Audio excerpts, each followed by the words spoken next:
तो अपन ने अभी तक चैप्टर नंबर 1, 2, 3, 4 कर लिए हैं कंप्लीट। ठीक है, चौथे चैप्टर में याद रखना गैर संक्रामक और संक्रामक रोग इम्पोर्टेंट था, कालाजार मलेरिया इम्पोर्टेंट था वहाँ से। ठीक है, और आपका जो जीर्ण रोग अथवा क्रोनिक डिजीज ये वाला आप एक बार और देख लेना। इसके अलावा बात करते हैं अब चैप्टर नंबर 5 से। तो दोस्तों यहाँ पर क्या सवाल बन सकता है वो मैं आपको बता देता हूँ। वैश्वीकरण का स्वास्थ्य पर क्या प्रभाव पड़ता है, ये सवाल आपके असाइनमेंट में भी था कि नहीं था। वैश्वीकरण के कारण स्वास्थ्य पर क्या प्रभाव पड़ा है, ये आया था। ठीक है, इसके देखो मैं आपको बताता हूँ कि जो मानव का स्वास्थ्य है, मानव का स्वास्थ्य वो विभिन्न कारकों की वजह से प्रभावित होता है। जैसे कि दोस्तों परिवहन के कारण, ठीक है, परिवहन के कारण, शिक्षा के कारण, स्वास्थ्य के कारण और सामाजिक संबंधों के कारण, है ना। आर्थिक स्थिति खराब होने से, आवास यानी कि जिस घर के अंदर रहते वो अच्छा नहीं होने से, खाद्य आपूर्ति यानी कि खाना कम मिल रहा है या फिर खराब मिल रहा है, तो ये सब निर्धारक होते हैं। इनको सामाजिक निर्धारक भी अपन बोलते हैं। क्या क्या होता है? खराब आवास, खराब आर्थिक स्थिति, खराब खाना, खराब सामाजिक संबंध, परिवहन खराब, खराब शिक्षा और खराब स्वास्थ्य के कारण इंसान का जो स्वास्थ्य है वो खराब होता है। ठीक है, ये अपने को सामाजिक निर्धारक याद करने, मतलब आपको मैं लैंग्वेज बता रहा हूँ किस तरह से लिखना है अपने को।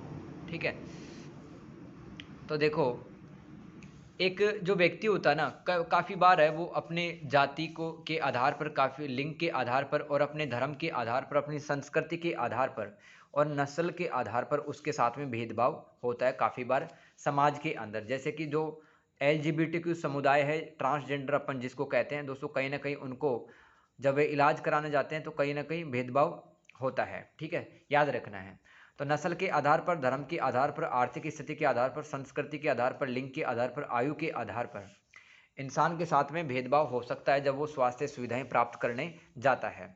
और इंसान के स्वास्थ्य को कौन कौन से कारक निर्धारित करते हैं अभी बताया है। खराब आर्थिक स्थिति, आवास, खाद्य आपूर्ति, सामाजिक संबंध, परिवहन, शिक्षा, ये सब प्रभावित करते हैं। ठीक है, इंसान के स्वास्थ्य को। राइट, अब इसमें आप मन से लिख सकते हो खाद्य आपूर्ति किस तरह से प्रभावित करेगी। खाना कम मिल रहा है, खराब मिल रहा है, खराब घर है, ठीक है, या फिर ऐसी जगह में घर है जहाँ पर काफ़ी सारी बीमारियाँ, कूड़े का पहाड़ पास में ही है तो खराब होगा। खराब आर्थिक स्थिति की वजह से दोस्तों इंसान वैसे डिप्रेशन में रहता है। ठीक है, और अपने लिए वो आवश्यक वस्तुएं जिसमें पोषक तत्व होते हैं वो खरीद नहीं पाता है। सामाजिक संबंध यानी कि अपने दोस्तों से, अपने वाइफ से या फिर अपने घर वालों से अगर वो काफ़ी ज़्यादा उलझा हुआ रहता है, काफ़ी ज़्यादा टेंशन में रहता है तो उसकी मानसिक स्थिति खराब हो जाती है और वो अस्वस्थ कहलाएगा। फिर परिवहन यानी किसी शहर में दोस्तों काफ़ी ज़्यादा गाड़ियाँ दौड़ती है तो वहाँ पर जो हवा है वो सही नहीं रहती है। खराब मतलब शिक्षा है, अगर किसी व्यक्ति को पता ही नहीं है कि इस खाना खाने से, जैसे कि चावल से हमें क्या मिलता है, एप्पल से हमें क्या मिलता है, ठीक है, दूध से हमें क्या मिलता है, थोड़ा बहुत नॉलेज होना चाहिए। तो शिक्षा अगर किसी के पास रहती है तो वो अपने स्वास्थ्य को अच्छे से बना सकता है। ठीक है, इतना आप लिख के आ जाओगे, ये सामाजिक निर्धारक होते हैं।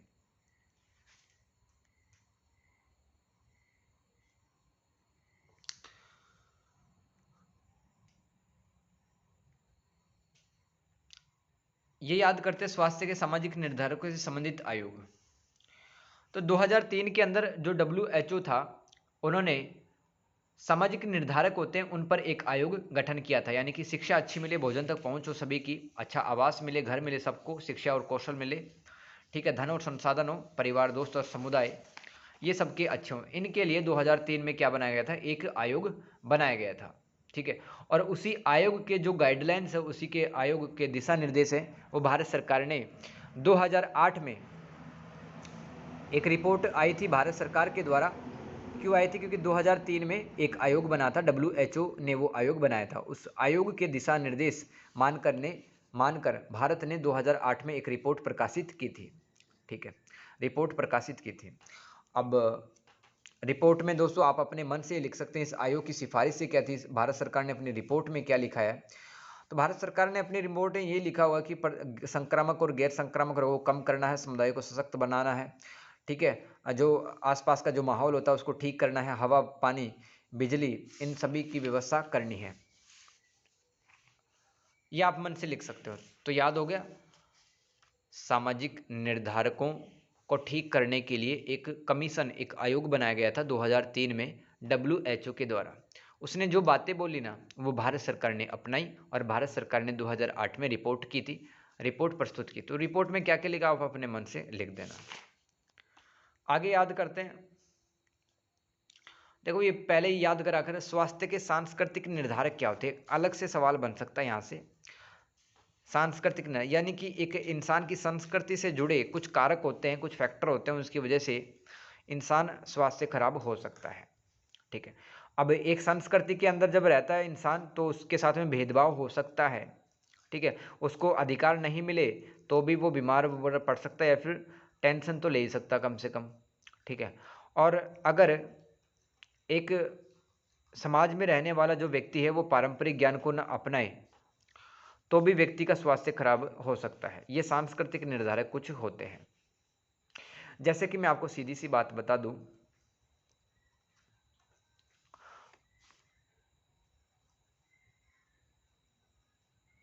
अब समाज में काफी ज्यादा रीति रिवाज होते हैं जो बीमारी को बढ़ा सकते हैं।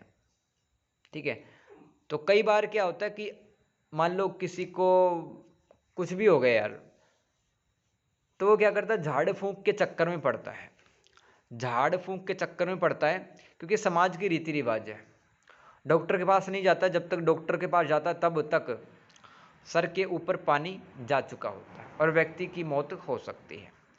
ये कुछ सांस्कृतिक निर्धारक होते हैं जो समाज के रीति रिवाज होते हैं, व्यवहार होते हैं। ठीक है, उसके कारण भी इंसान का जो स्वास्थ्य है वो नेगेटिव रूप से इम्पैक्ट उसके अंदर पड़ता है। अब जैसे कि धार्मिक हमारा, जैसे कि जो दोस्तों चेचक रोग होता है ना, तो हम क्या मानते हैं कि जो शीतला माता है उसकी उनकी खराब दृष्टि हमारे ऊपर पड़ गई तो इसलिए चेचक रोग हो गया है। ठीक है, ये कुछ धार्मिक मान्यताएं हैं। ओके, और वैसे हम जैसे गुरुवार को है ना, और शायद कुछ लोग मंगलवार शनिवार को अपने नाखून और बाल नहीं कटवाते हैं। तो ये सब जो व्यक्ति से जुड़ी हुई जो सामाजिक रीति रिवाज है वो भी उसके स्वास्थ्य को प्रभावित करते हैं। जैसे कि कुछ लोग नॉनवेज नहीं खाते, कुछ लोग वेजिटेरियन होते हैं, उससे भी प्रभाव पड़ता ही है, सीधी सी बात है। ठीक है, अगर कोई ड्राई फ्रूट्स खाएगा, हरी सब्जियां खाएगा, खाने के अंदर वो सभी हेल्दी न्यूट्रिशंस रखेगा, चाहे वो अपने धर्म के नाम पे रख रहा हो, चाहे कैसे भी रख रहा हो, समाज के रीति रिवाजों पे रख रहा हो, तो व्यक्ति सीधी सी बात है उसको फाइबर भी मिलेगा, उसको फैट, हेल्दी फैट मिलेगा। ठीक है, तो समाज के जो रीति रिवाज है, विश्वास है, मूल्य है, उसके कारण भी प्रभाव पड़ता है। ये चेचक रोग वाला ध्यान रखना, बाल नाखून कटवाने के लिए लिख सकते हो इसके अंदर। और परिवार नियोजन, अब कुछ परिवारों के अंदर विश्वास किया जाता है कि बच्चे हैं वो दो ही अच्छे, या फिर किसी परिवार में एक ही बच्चा किया जाता है। ठीक है, अब काफ़ी परिवारों में मान्यता है दोस्तों, काफ़ी देखो कि बच्चे हैं वो ज़्यादा पैदा करना चाहिए, या फिर कोई गरीब है, अब देखो क्या मानसिकता होती है लोगों की कि ज़्यादा बच्चे पैदा करेंगे ना तो वो ज़्यादा पैसा कमा के लाएंगे घर में, चाहे वो मजदूरी करे चाहे कुछ भी करे, तो गरीबी को दूर करने के लिए बच्चे ज़्यादा कर देते हैं लोग। ठीक है, तो ये सब सांस्कृतिक निर्धारकों में आते हैं। लिंग और स्वास्थ्य, लिंग और स्वास्थ्य वो पढ़ लेते हैं। देखो महिला के साथ में दोस्तों कई बार संसाधनों के आधार पर, आर्थिक स्थिति के आधार पर, लिंग के आधार पर भी महिलाओं के साथ में पक्षपातपूर्ण और अन्याय हो जाता है, याद रखना। तो महिलाओं के पास में दोस्तों कुछ सीमित अधिकार होते हैं। ठीक है, या फिर कहीं की सरकारें उनको सीमित ही कर देती है। तो जब लिंग के आधार पर महिला के साथ में भेदभाव होता है तो वो क्या कहलाएगा, लैंगिक असमानता।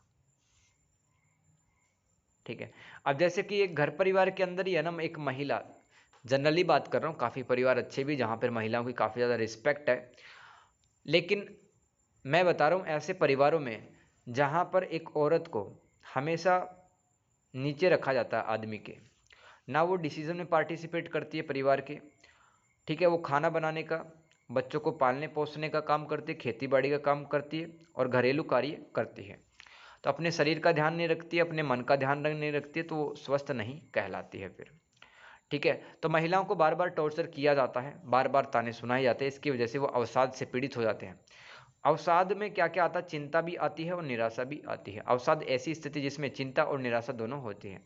तो महिलाएं की जो सेल्फ स्टीम है, जो उनकी मान सम्मान है, उस पर भी ठेस पहुंचती है। ठीक है, अब कई बार जो महिलाएं हैं वो दोस्तों वो सोचती है मेरा पति खा ले, पहले मेरे बच्चे खा ले, मेरे सास और ससुर खा ले, उसके बाद में बचा हुआ खाना मैं खुद खाऊंगी।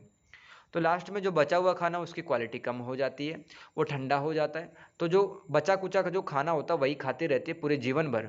घर वाले सोचते हैं कि ये बड़ी अच्छी है, बड़ी बड़ी अच्छी परिवार की आई है, लेकिन ये नहीं पता वो कितना सेक्रीफाइस कर रही है, वो अपने ही हेल्थ को खराब कर रही है। इस आधार पर महिलाओं के साथ में भेदभाव होता है। बचा हुआ खाना खाने से कौन से हेल्दी हो सकता है, लेकिन वो ठीक है, लेकिन वो एक रहता है जो परंपरा से चलता आ रहा है। तो ध्यान रखना कि महिलाएं वो शारीरिक और भावनात्मक रूप से उत्पीड़ित की जाती है काफ़ी बार पुरुषों के द्वारा, समाज के द्वारा, उनके कारण से वो हेल्दी नहीं रह पाती हैं।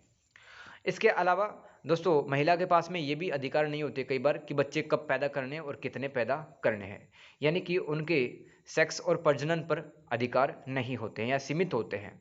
तो यहाँ पर भी दोस्तों उसके साथ में भेदभाव हो जाता है। ये लिंग और स्वास्थ्य जैसे ही टॉपिक आए उसके अंदर ये सब लिख देना है, ठीक है।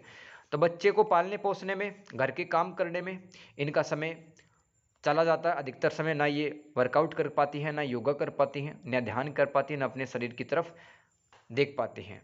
जब ऐसा नहीं हो जाता सब कुछ, ठीक है, तब जाती है डॉक्टर के पास में, एक भारतीय महिला, जनरली बता रहा हूँ। उसके बाद में दोस्तों अगर ये कोई अस्पताल जाती है एक महिला, एक औरत, तो वहाँ पर भी दोस्तों अब देखिए जैसे कि गायनो डॉक्टर नहीं मिलते हैं, हर जगह नहीं है ना गायनो डॉक्टर। स्त्री रोग विशेषज्ञ हर जगह नहीं मिलते। अब स्त्री रोग विशेषज्ञ में कोई मेल बन गए, कोई आदमी बैठा स्त्री रोग विशेषज्ञ, अब एक जो महिला औरत होती है वो अपनी सारी समस्याएं उससे नहीं कह पाती है, ठीक है। तो ये भी एक समस्या आती है एक महिला के सामने। ये सब आप लिख सकते हैं लिंग और स्वास्थ्य के अंदर, ठीक है। तो महिला है वो पोषण की समस्याओं को से जूझती है ना। और अवांछित गर्भपात, कई बार अबॉर्शन करवा दिया जाता है, ठीक है। यौन उत्पीड़न, सेक्सुअल हरासमेंट होता है, ठीक है। और परिवार में अवसाद की स्थिति आ जाती है पुरुष पितृसत्तात्मक समाज के होने के कारण। ये सब आप लिख सकते हैं इसके अंदर, लिंग और स्वास्थ्य के अंदर। मेरे ख्याल से ये सब आपको याद हो गया होगा।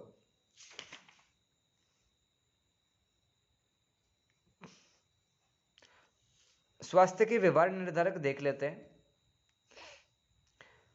अब देखिए एक व्यक्ति के अंदर अगर अच्छी आदतें हैं, जैसे कि जिस कमरे के अंदर रहता है वहाँ पर वो साफ़ सफाई रखता है, ठीक है, अपने घर को अच्छा रखता है, खाना साफ़ सुथरा बनाता है, ठीक है, अच्छे बर्तनों में बनाता है, तो उसकी कुछ आदतें होती हैं, उसके व्यवहार के कारण उसका जो स्वास्थ्य है वो प्रभावित होता है। ये आपको लिख देना है इसके अंदर, ठीक है। अब जैसे कि मान लो किसी एक व्यक्ति की आदत है, मन से लिखना है, फिर सब स्वास्थ्य के अगर व्यवहार निर्धारक आते हैं मन से लिखना है। एक व्यक्ति को मान लो लत है स्मोकिंग करने की और शराब पीने की, तो उसका शरीर है वो आने वाले टाइम पर बीमार पड़ेगा, उसकी प्रतिरक्षा तंत्र कमजोर होगा, लीवर फेल हो जाएगा उसका, ठीक है, और हो सकता है कैंसर भी हो जाए। तो अपनी आदतों के कारण इंसान को मोटापा होता है, कैंसर होता है ना, और डायबिटीज़ होता है। अदरवाइज इंसान डेली वर्कआउट करे, योग करे, ध्यान करे, ठीक है, पार्क के अंदर जाए, टहले, राइट, नेचर के करीब जाए, तो उसको बीमारियां नहीं होती, लेकिन इंसान नहीं करता है। सीधी सी बात है, उसके गलत व्यवहार के कारण उसका जो स्वास्थ्य है वो खतरे में पड़ जाता है।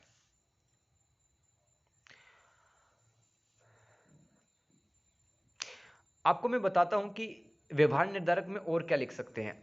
देखो 3 तरह के व्यवहार हो सकते हैं आदमी के। एक तो इमोशनल डिजीज। अब एक व्यक्ति ना काफ़ी ज़्यादा इमोशनल होता है, बात बात को दिल पे ले लेता है, इसकी वजह से वो काफ़ी ज़्यादा स्ट्रेस में रहता है, खुद ही स्ट्रेस में रहता है। काफ़ी बातों को एक कान से सुनना होता है, दूसरी कान से निकाल देना होता है, लेकिन एक व्यक्ति क्या करता है, हर बात को गहराई तक सोचता है, डेप्थ में जा करके, और इसकी वजह से उसकी डेली लाइफ खराब होती है, उसका मानसिक स्वास्थ्य, मेंटल हेल्थ डिस्टर्ब होती है। ये व्यवहार में आप लिख सकते हो कि भावनात्मक विकार हैं ये। और क्या है, और है जैसे कि एक व्यक्ति है दूसरों पे प्रभाव जमाना चाहता है, इंप्रेशन डालना चाहता है, तो व्यक्ति ये सब कुछ भूल के उसी को इंप्रेस करने की कोशिश करता रहता है, ठीक है, खुद पर वो कंट्रोल खो भी देता है। तो ज़्यादा प्रभाव डालने की वजह से भी वो उसका जो आम जीवन डेली रूटीन चल रहा था उसका प्रभावित हो जाता है और उसका स्वास्थ्य खराब हो सकता है। जैसे कि मान लो घर वालों की बहुत ज़्यादा उम्मीद है पढ़ाई पर, ठीक है, पहले पढ़ा नहीं लेकिन अब 2-4 दिन से लगातार पढ़ रहे हैं अपन, घर वालों की अपेक्षा है हमसे। तो पढ़ाई पढ़ाई के चक्कर में खाना भूल गए, सब कुछ भूल गए, तो हम लास्ट में बीमार पड़ सकते हैं, है ना। तो ये है सामान्यकृत अपेक्षाएं, मतलब कोई हमसे एक्सपेक्ट करता है और हम सब कुछ भूल करके उसकी उम्मीदों पे खरा उतरना चाहते हैं, इसके कारण भी हमारा बीमार पड़ना हो सकता है। इसके बाद में दोस्तों आशावाद, ऑप्टिमिस्टिक और अटेंशन स्टाइल, मतलब हम अटेंशन चाहते हैं लोगों की तरफ से, अटेंशन चाहते हैं हर बात बात में। तो अटेंशन चाहना भी हमारे लिए घातक हो सकता है खुद के शरीर के लिए।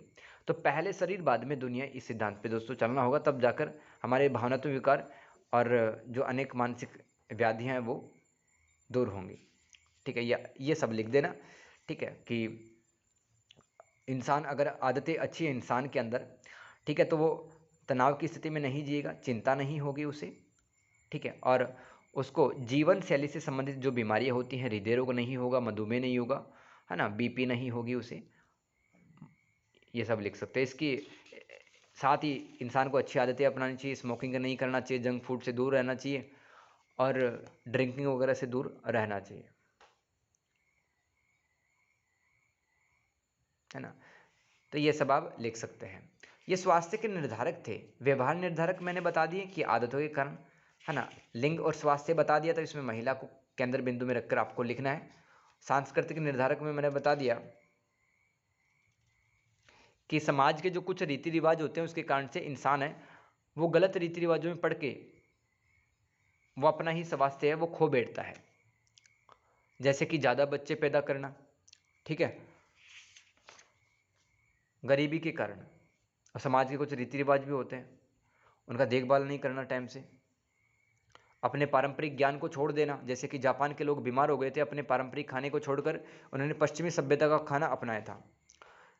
अगर एक इंसान के साथ में उसकी समाज में भेदभाव होता है, उसके अधिकार नहीं है कुछ भी, तो भी वो बीमार पड़ सकता है। ये सांस्कृतिक कारक होते हैं, कल्चरल फैक्ट होते हैं, जिसकी वजह से हेल्थ पर एडवर्स इफेक्ट पड़ सकता है। स्वास्थ्य के आर्थिक निर्धारक देख लेते हैं। देखो, आर्थिक निर्धारक, इसका मतलब ही है कि मान लो अब विकसित देशों के अंदर क्या होता है दोस्तों, प्रति व्यक्ति आय ज़्यादा होती है, इनकम ज़्यादा होती है, तो लोगों के पास में अच्छा घर होता है, अच्छे खाना खाने के लिए वस्तुएं होती हैं, सब कुछ होता है।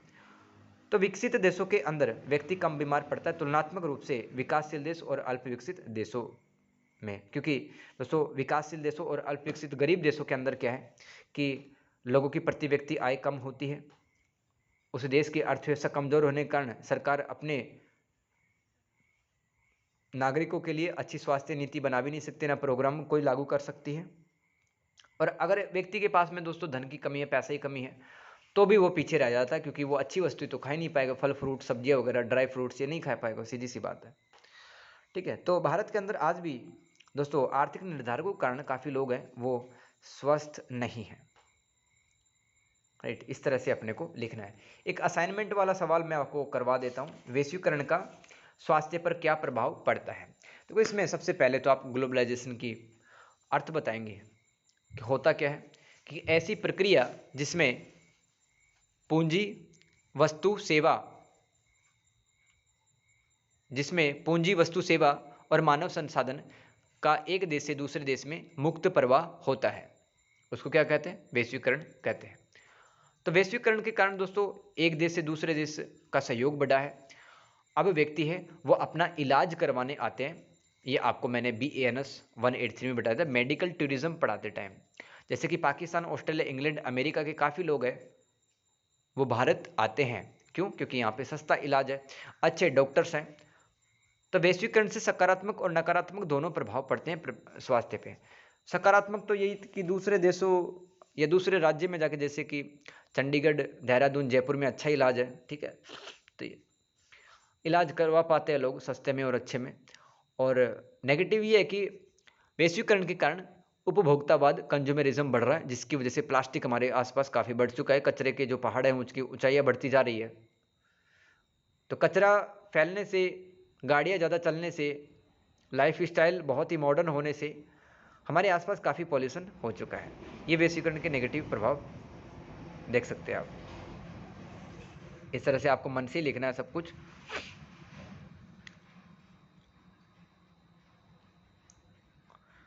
वैश्वीकरण का स्वास्थ्य पर प्रभाव, ठीक है, अच्छे प्रभाव भी हैं, अच्छे प्रभाव भी हैं। और देखो भारत सरकार ने दोस्तों कितने देशों की मदद की है कोरोना के अंदर, वो भी लिख सकते हैं कि हमने पीपीपी किट, हमने कोरोना वैक्सीन ये दूसरे देशों के अंदर पहुंचा करके उनके स्वास्थ्य में सुधार हम लेके आए हैं। ये पॉजिटिव इम्पैक्ट है वैश्वीकरण का। ठीक है, तो इस तरह से ये चैप्टर नंबर जो 5 है ये कंप्लीट होता है। आई होप आपको समझ में आया होगा। इसके अंदर कुछ नहीं था, इसमें स्वास्थ्य के निर्धारक थे। ठीक है, व्यवहार निर्धारक था आदतें संबंधी, और आर्थिक निर्धारक था पैसे संबंधी। ठीक है, और इसके अंदर लिंग और स्वास्थ्य था, इसमें महिला को सेंटर में लिख के आपको लिख देना ये सब समस्याएं, पोषण से संबंधित समस्याएं हैं, सेक्सुअल हरासमेंट होता उसके पास, उसके साथ में पोषण की कमी, ये सब लिख देना। ठीक है, महिला को अधिकार नहीं है, सेक्स और प्रजनन से रिलेटेड समय की कमी होती है, और बार बार है वो महिला टेंशन में, स्ट्रेस में आ जाती है। ठीक है, भावनात्मक रूप से, ये सब लिख देना आपको। राइट, संस्कृति निर्धारण में लिख दोगे संस्कृति से रिलेटेड। ठीक है, समाज के कुछ रीति रिवाज होते हैं, उसकी वजह से एक जो स्वास्थ्य है इंसान का वो खराब हो सकता है। इसके अलावा ये आयोग में याद रखना 2003 में WHO ने आयोग बनाया था, उसकी आयोग की जो बातें हैं मानकर भारत सरकार ने 2008 में एक रिपोर्ट प्रस्तुत की थी। उस रिपोर्ट में क्या क्या सिफारिशें हैं वो अपने मन से लिख देना। और ये सामाजिक निर्धारक हो गए, है ना, सामाजिक निर्धारक, जिसमें ये पॉइंट याद रखो, परिवार, दोस्त और समुदाय। परिवार, दोस्त और समुदाय अच्छे होंगे तो आपके दोस्त अच्छे हैं ना, तो आपका हेल्थ अच्छा होगा। अगर आपके दोस्त ऐसे हैं जो कि स्मोकिंग करते हैं, ड्रिंकिंग करते हैं, तो सीधी सी बात है आप भी सीखेंगे और आप भी फिर बीमार पड़ेंगे। परिवार आपको मेंटली सपोर्ट करता है, ठीक है, तो आपका मानसिक स्वास्थ्य अच्छा रहता है। धन और संसाधन अच्छे हैं आपके पास में, तो अच्छी खाना खा सकते हैं आप।